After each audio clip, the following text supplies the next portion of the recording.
मध्य प्रदेश की राजधानी भोपाल होते हुए बीके हिंदुस्तानी यूट्यूब की टीम शिवराज सिंह चौहान के विधानसभा क्षेत्र बुधनी रेहटी नसरुल्लागंज होते हुए थाना रेहटी के अंतर्गत ग्राम पंचायत मट्ठा गांव पहुंची है, जहां पर कुछ ही देर में जयराम शिवराम महाराज जी की एक भव्य शोभा यात्रा एवं जो यज्ञ करने जा रहे हैं उसकी एक यात्रा की सूचना देने के लिए मंडिया बड़, जो कि यहाँ का माना हुआ एक बड़ है, जिसकी उम्र का अंदाज मध्य प्रदेश सरकार को भी नहीं है और केंद्र सरकार को भी नहीं है। मैं वरिष्ठ पत्रकार बीके हिंदुस्तानी आज आपको ये दिखाना चाहता हूँ कि देश के अंदर में कई ऐसे स्थान हैं जिनके बारे में पर्यटन विभाग को भी नहीं मालूम कि यह स्थान कितनी पवित्रता रखता है, कितनी मानसिकता रखता है और कितने लोगों को यह आशीर्वाद दे सकता है। मंडिया बड़ किसी ज़माने में बब्बर शेर यहाँ पर अपनी टीम के साथ में आराम किया करते थे। कई बार शेरनी ने इस मंडिया बड़ के नीचे अपने बच्चों को जन्म दिया, ऐसा वन विभाग के रिकॉर्ड के अंतर्गत पता लगता है। वन विभाग के रिटायर्ड अधिकारी जिनके रिटायरमेंट को हुए 25 साल हो गए, एक बार उन्होंने ये कहा था कि यह बड़ अपने आप में एक पवित्र स्थान है। जब जब भी रेंजरों को कोई परेशानी आई इस जंगल में, तो ये मंडिया बड़ की मात्र एक जड़ अपने साथ रखते थे तो उनकी समस्याओं का हल हो जाया करता था। ये वो मंडिया बड़ है जहां आज से 116 साल पहले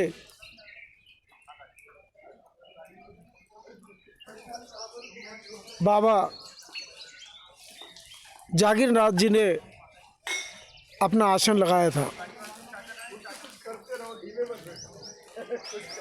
बाबा का नाम जागीरदार इसलिए रखा गया था, बाबा जागीरदार, क्योंकि इस जंगल की पूरी जागीरदारी उनके अधिकार क्षेत्र में थी।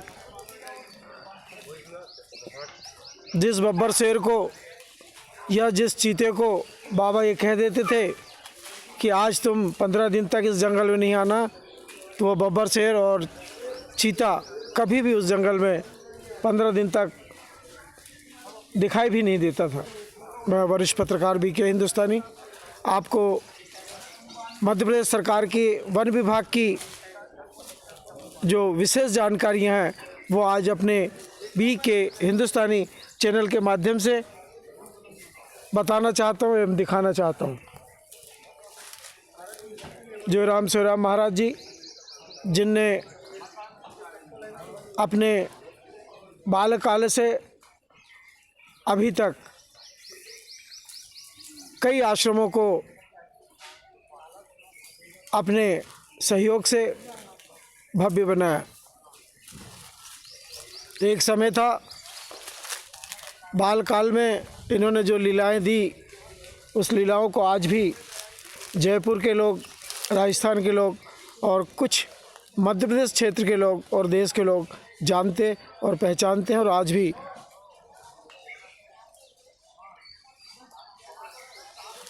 ध्यान में लेते हैं।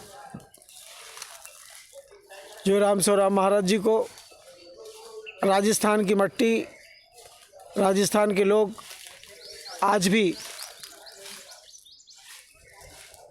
अपना एक आशीर्वाद मानते हैं और समय समय पर राजस्थान के भक्तों ने केला देवी माता में एवं जयराम शिवराम महाराज जी के रामधाम आश्रम में अपना आर्थिक सहयोग दिया और आज रामधाम आश्रम एवं केला देवी माता भव्यता की ओर है। माँ नर्मदा 2013 में जब अपनी उफान में आई थी तो माँ नर्मदा गुरुजी के आश्रम जहाँ शंकर जी की पिंडली लगी हुई है वहाँ तक पहुँची थी और माँ ने अपने जल से शंकर जी को स्नान कराया था। मैं वरिष्ठ पत्रकार बीके हिंदुस्तानी आपको इस मध्य प्रदेश की धरा से आपको जोराम सोराम महाराज जी के बारे में विशेष जानकारी देने जा रहा हूँ।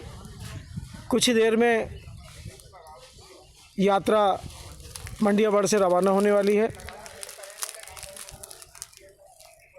आपको मैं जो 9 किलोमीटर का जो जुमला है माँ नर्मदा के दोनों तटों के बीच में, उस जुमले पर यह कार्यक्रम का आयोजन होने जाने वाला है।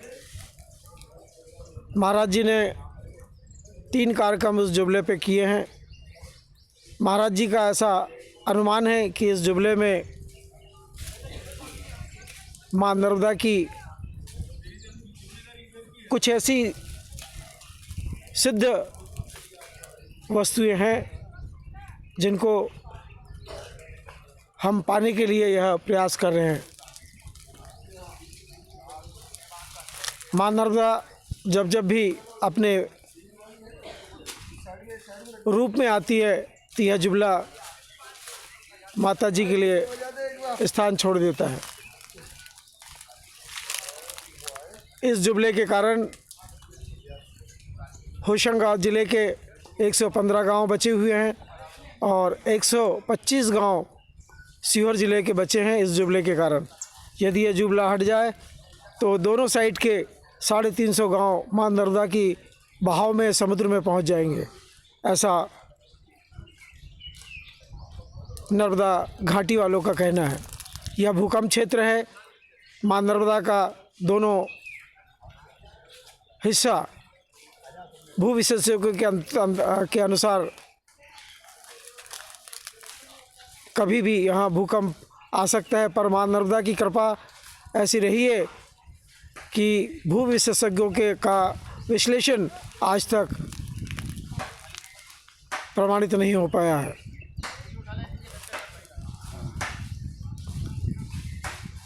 हम समय समय पर आपको माँ नर्मदा के तटों पर होने वाले धार्मिक कार्यक्रमों के बारे में, साधु संतों के आश्रमों के अन्य क्षेत्र के बारे में, परिक्रमा पे आने वाले बड़े बड़े संत महात्माओं का आपको हम अपने चैनल के माध्यम से दर्शन कराते आए हैं और कराते रहेंगे। उम्मीद है कि इस यात्रा को आप लाइव जहां भी बैठकर देखेंगे, हमें आशीर्वाद स्वरूप हमारे चैनल को आप मात्र अपनी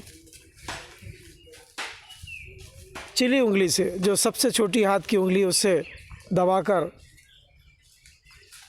अपने दिल से जोड़ेंगे और बाजू में ही एक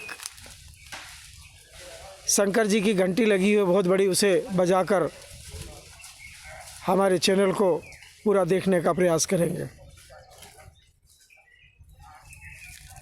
आज इस भव्य कार्यक्रम में राजस्थान के भगत लोग भी पहुंचे हैं और कुछ भगत आज शाम तक इस पवित्र मध्य प्रदेश की मुख्यमंत्री की धरा पर पहुंचेंगे, ऐसी सूचनाएं हमें प्राप्त हो रही है।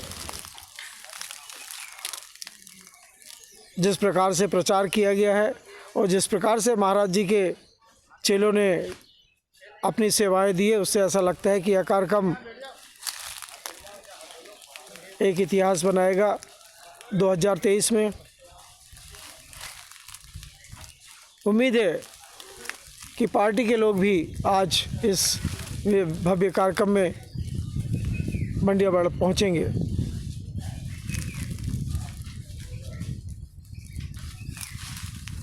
महाराज जी ने बागेश्वर धाम जाकर बागेश्वर धाम बाबा को भी आमंत्रण दिया था, पर उनका ये कहना है कि हनुमान जी की यदि इच्छा होगी तो मैं सब कार्यक्रम छोड़कर मंडियागढ़ पहुंचूंगा, बाबरी आश्रम पहुंचूंगा। जो राम शिवराम महाराज जी का एक लक्ष्य है कि वे गौ सेवा में ज़्यादा से ज़्यादा अपना योगदान देना चाहते हैं। राजस्थान की धरा पे 3000 गौ माताओं को वहाँ के सेवक लोग महाराज जी के सहयोग से सेवा दे रहे हैं। मंडियाबाड़ एक समय वीरान पड़ा हुआ था। एक छोटा सा स्थान बनाया गया था। आसपास के लोग उस स्थान में पूजा अर्चना किया करते थे। एक दिन महाराज जी के मन में आया कि क्यों ना मंडियाबाड़ जाया जाए, और महाराज जी मंडियाबाड़ पहुँचे और धीरे धीरे आज मंडियाबाड़ में साधु संतों को रुकने की व्यवस्था, परकमवासियों की रुकने की व्यवस्था भी जय राम शिवराम महाराज जी ने की है।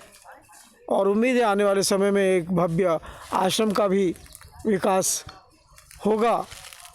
इन्हीं उम्मीदों के साथ में मैं आज आपको मंडियाबाड़ से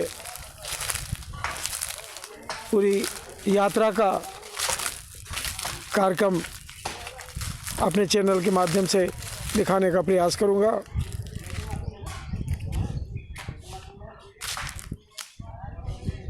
आप जिस स्थान को देख रहे हैं वह 11 मुखी हनुमान जी का स्थान है। महाराज जी ने कुछ वर्षों पहले इस स्थान का विकास किया और 11 मुखी हनुमान जी को स्थापित किया। तब से अब तक कई कार्यक्रम महाराज जी ने किए और सफल किए। महाराज जी का यह वाहन देश के एक एक कोने में घूमकर आ चुका हुआ है। भव्य वाहन, दर्शन योग्य वाहन। इस समय बांदर सेना भी इस मंडियाबाड़ के बड़ पर उछल कूद मचा रहे हैं। उम्मीद है कि इस कार्यक्रम को वे साक्षी के रूप में देखेंगे। मां नर्मदा का यह उत्तर तट और सामने में जो दिख रहा है मां नर्मदा का दक्षिण तट, और बीच में 9 किलोमीटर का जुबला, इसको 9 कोस भी लोग कहते हैं और कुछ लोग इसको 9 किलोमीटर का भी जुबला कहते हैं। दोनों तटों में गहराई असीमित है। इसकी गहराई आज तक नर्मदा प्राधिकरण ने भी नहीं ले पाए हैं। सामने ही महाराष्ट्र वाले गुरुजी का आश्रम दक्षिण तट में, और दक्षिण तट में ही कमल पटेल कृषि मंत्री जी के दामाद का एक आश्रम जो अभी निर्माणाधीन है। उम्मीद है आने वाले समय में परकमवासियों को ये दोनों आश्रम अपनी सेवाएं प्रदान करेंगे। धीरे धीरे हम महाराज जी के जीवन के बारे में भी आपको आज अपने चैनल के माध्यम से दिखाने का प्रयास करेंगे। लाइव देखने वाले सभी दर्शकों का हम स्वागत करते हैं मंडियाबाड़ से, और कुछ ही देर बाद आप महाराज जी से हम आशीर्वाद देने का, दिलवाने का प्रयास करेंगे। आप जिस वाहन को अभी मुड़ते हुए देख रहे हैं वे भी महाराज जी के भगत हैं। भोपाल में इनका व्यापार है। किसी समय आप बहुत परेशान थे और महाराज जी के